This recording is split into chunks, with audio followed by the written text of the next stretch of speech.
What's going on? What's happening? Um, well,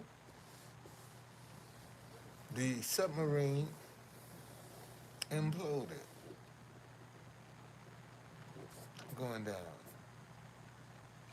and I saw a video where the CEO was saying how he bent the rules to get that craft in the water,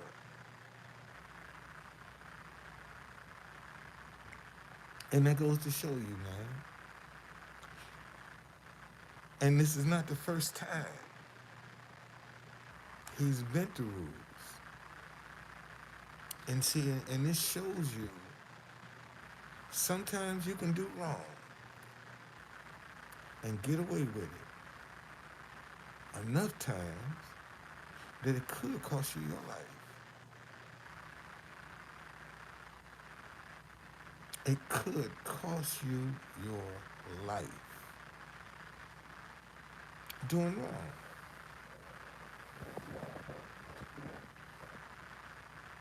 And that's, you know, that's the sad part about it. That this guy knew he was bending the rules with that submersible, and he had to have some big plans because he had a billionaire on board with him to show him just what they can do. Had a billionaire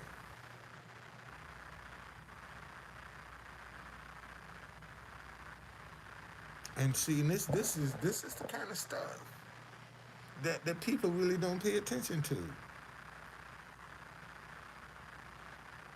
So the isn't that terrible that but the man openly said he bent the rules. In other words, he cheated,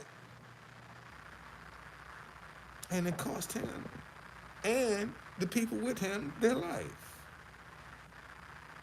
I mean, in fact, this is a sad commentary, but shit, them fish eating good down there now with all that flesh from them five people.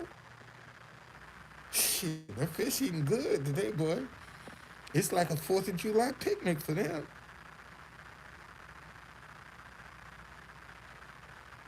And think about it, y'all. The families took it for granted that they was coming back. The friends took it for granted that they'll be back. No goodbye, no last touch. Now you got to remember the last interaction you had with that person before they got on that ship. And what if it wasn't pleasant? You got to live with that, man. What if they was at odds with somebody before they got on that submarine and never again will be able to address it? Never again. See, and that's what I be trying to tell y'all. A lot of times we take a lot of stuff for granted. We really take a lot of stuff for granted that we're gonna be able to do it again. I tell young people all the time that come to the White House. I said, as a group, y'all will never see DC together again as a group. Because wherever you're from, when you go back, life is going to get in your way. And y'all ain't going to be able to, as a class, you ain't going to come together again. Once you get back, everybody going their separate ways. And I said, for some of y'all, this will be the only time y'all will ever see this White House. For some of you, this will be the only time you ever see it. And a lot of them take that for granted. So often, man, we find ourselves in the position we're in because we took something for granted. And when you really sit down and think about it, a lot of the times you've had to endure being taken for granted. You had to endure that because somebody took you for granted. And boy, you ain't had no hurt until you experience some of that. And especially when it's somebody you trust or you love and they take you for granted. We do it. I've done it. I've done it, man. Many a times. Many a times. I don't take shit for granted. Roll the dice. And just so happened it worked out. But then of course, I haven't had the tragedy because I'm still here. But that's by the grace of God that I am still here. It's only by the grace of God. Only by the grace of God. I have no doubt about that. Only, you know, my wife sent me some pictures, and she said, "Hey, Edward, what's going on?" She said, "These are the last pictures I'm gonna send you." And I said, "No, it's not." No, it ain't. It ain't the last pictures you gonna send me. And I said, "Girl, God got his hands all over this. I know you disappointed and you hurt." I said, "But in the end, it's gonna be well worth it for you. Because God got his hand on this." And that's the part that I've had to learn to be patient with what God is doing. Because I want to see it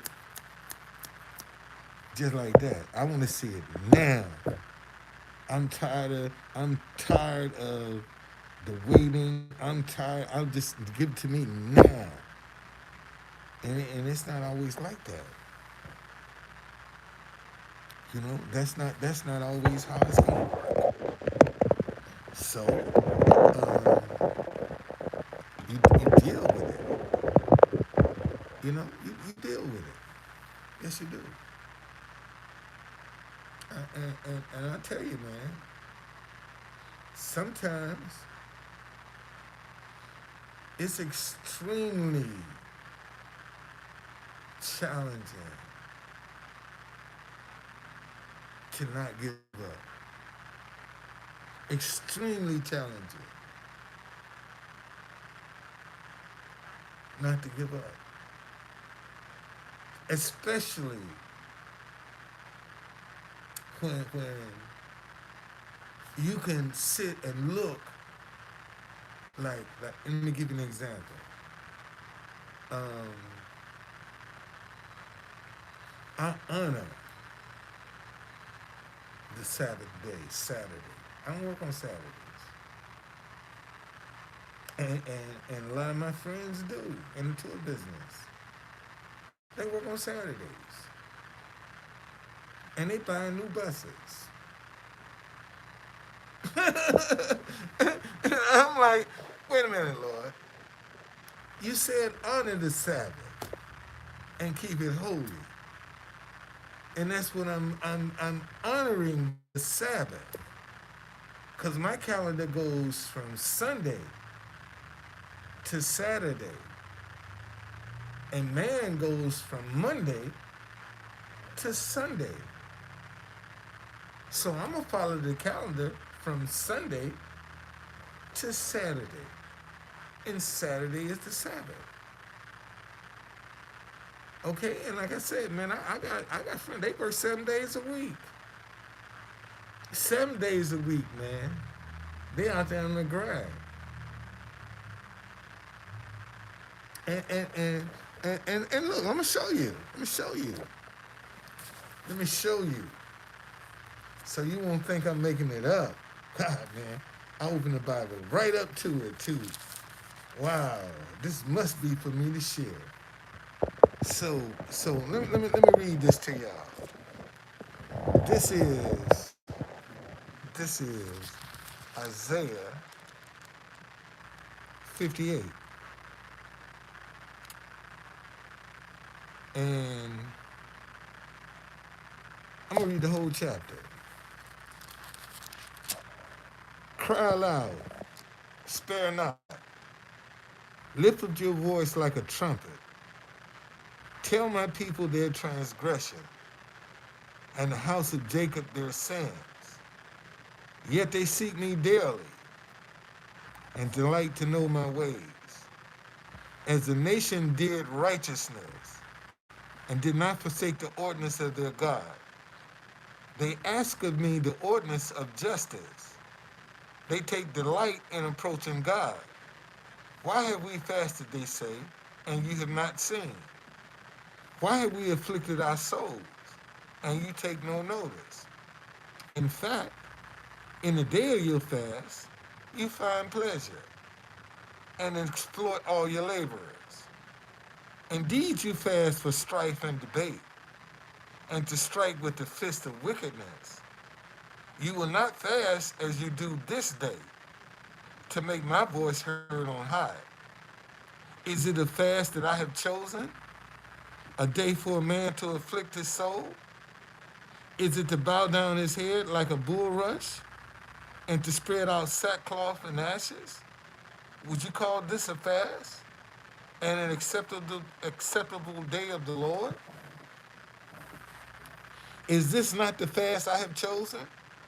To loose the bond of wickedness, to undo the heavy burdens, and to let the oppressed go free, that you break every yoke?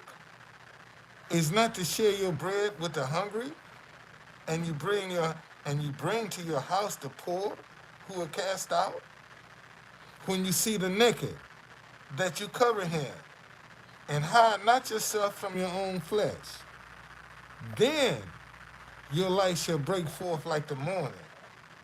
Your healing shall spring forth speedily, and your righteousness shall go before you.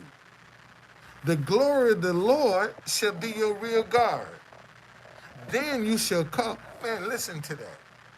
The glory of the Lord is your rear guard. That's why you ain't got to when you walking in your righteousness, man. You ain't got to be looking over your shoulder. You ain't got to be worried about nobody trying to sneak up on you. Okay? You don't have to be in fear. Why? Because the glory of the Lord shall be your rear guard. Then you shall call, and the Lord will answer. You shall cry, and he will say, here I am.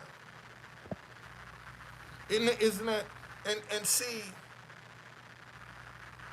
that's all because of a lifestyle that you chose to live. Man, if y'all don't think this is real, There's a sister, this nun in Missouri. Um, she died 4 years ago, and they buried her. They didn't embalm her, and they buried her in a simple wooden coffin. And they went back 4 years later to exhume her body, and she's still intact. Her clothes, the flower that she had, her skin, everything's still intact 4 years later. Okay? That shows you and see, and you go back and look.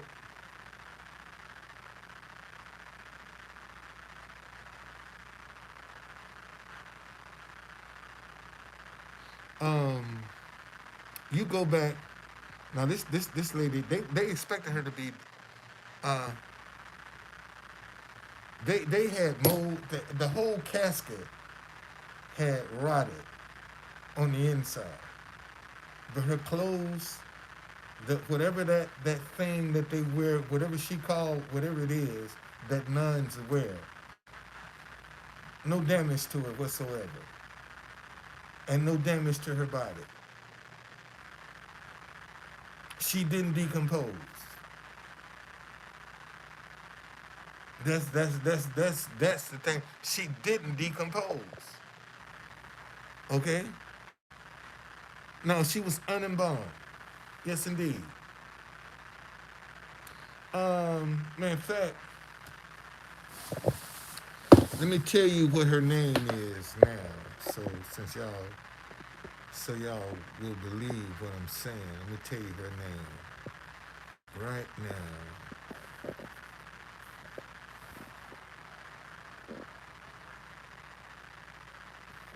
Okay. Her name is Sister Wilhelmina Lancaster. It's her name. She was buried in 2019 without embalming, yet was discovered as intact as she was exhumed last month. Some have called it a holy sign, while others said the event is not incredibly rare. Okay? I'm sure, I'm sure, I'm sure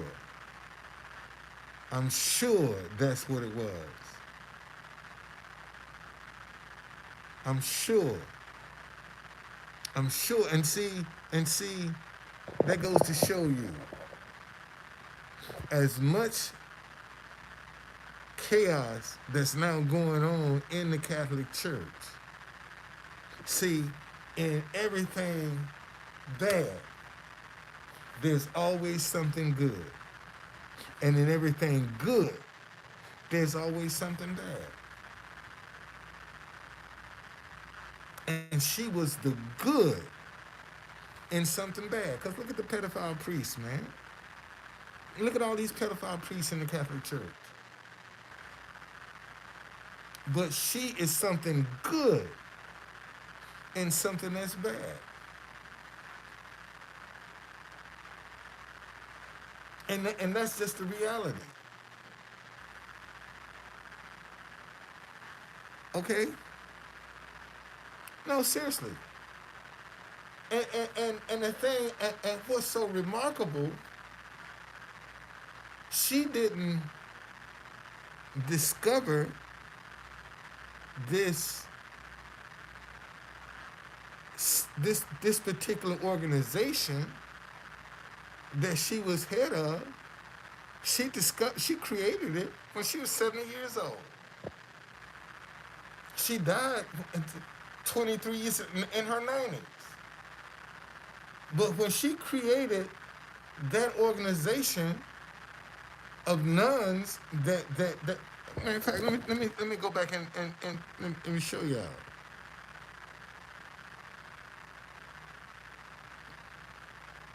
Um,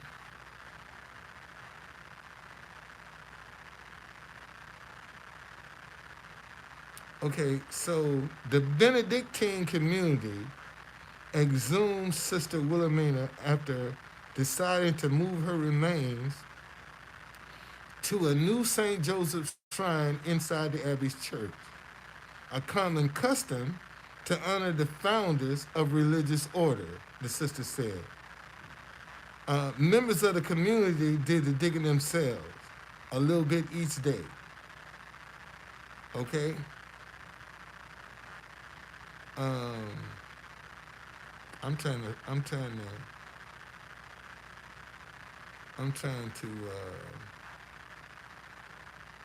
see where they tell her story. But it's a miracle though, man. And you're gonna start seeing a lot more miracles, signs, and wonders than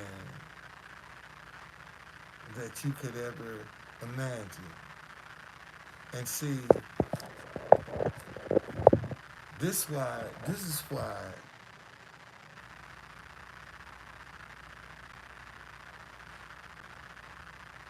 you have to be careful. About, man, let me finish reading this.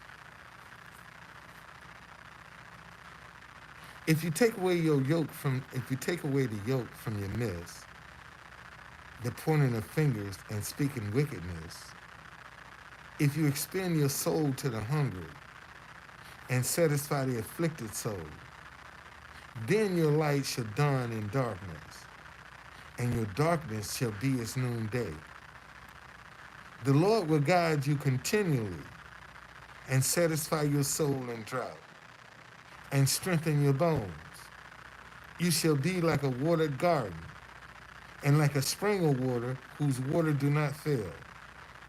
Those from among you shall build the old waste places. You shall raise up the foundations of many generations, and you shall be called the repairer of the breach, the restorer of streets to dwell in. If you turn away your foot from the Sabbath, listen to this. If you turn away your foot from the Sabbath, from doing your pleasure on my holy day, and call the Sabbath a delight, the holy day of the Lord honorable, and shall honor him, not doing your own ways, nor finding your own pleasure, nor speaking your own words, then you shall delight yourself in the Lord. And I will cause you to ride on the high hills of the earth and feed you with the heritage of Jacob your father. The mouth of the Lord has spoken. That's what I want to see, man. I want to see, he said he'll make you ride on the high hills of the earth. Ain't nothing you got to get out and do. Ain't nothing you got to get out and say. He'll make you. But it depends on your lifestyle. And you got so many people who are Christians just because they go to church every Sunday faithfully. They think that God is obligated to listen to them, to answer them. They think he's obligated. And they go on the first day of the week. Sunday is the first day of the week. And man call it the Sabbath, the seventh day of the week, because it's tradition. And most folk are afraid to break tradition. They're afraid, man. And see, and like I told y'all, man, you can do wrong for so long, and it can get you killed. As simple as that. All right, you too, man. Thank y'all for joining me, man.